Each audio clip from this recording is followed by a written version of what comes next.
The different battle mechs you can pilot all behave a little differently. You've got your fast, light scout mechs like the Jenner. They're really quick, they can get really far, but they can't take quite as much punishment, so you have to be careful when you get hit and what kind of position you put yourself in. There's the larger ones like the Atlas, which is your big, huge weapon build. It's got like one of everything and it's impossible to kill.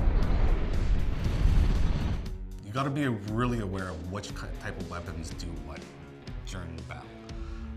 Energy weapons generate large amounts of heat. And when your mech approaches critical heat levels, it will automatically shut down. When you're shut down, you cannot fire back, you cannot move, you can't do anything until it decides to power back up after cooling off.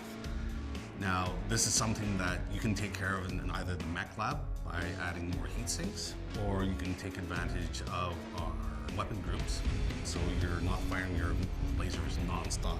You can actually assign lasers to different levels, so you can select how they fire, how often they fire, so you can continue a high level of damage per second without having to worry about overheating.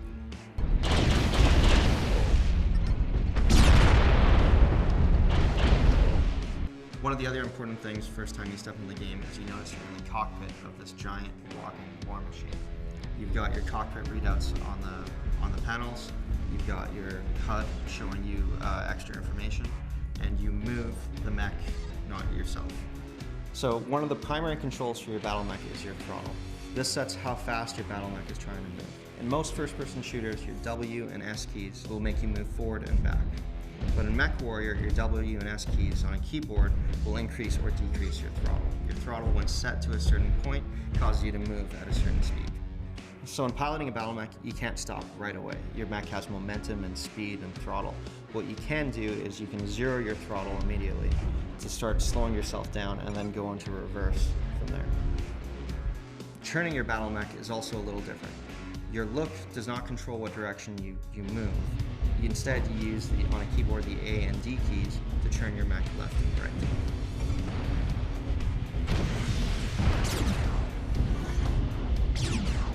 There's a couple advanced pieces of functionality to your battle mech. You can hit the C key to center your torso and regain your orientation at any time. And you can press the X key in order to zero your throttle to rapidly change your direction while playing the game. So the biggest difference from a traditional shooter is that your upper body and your lower body move separately.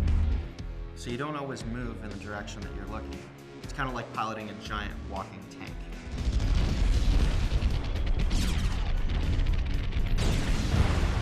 The one thing we're doing differently with MechWarrior Online that hasn't been done in any other MechWarrior games is the dual reticle aiming system.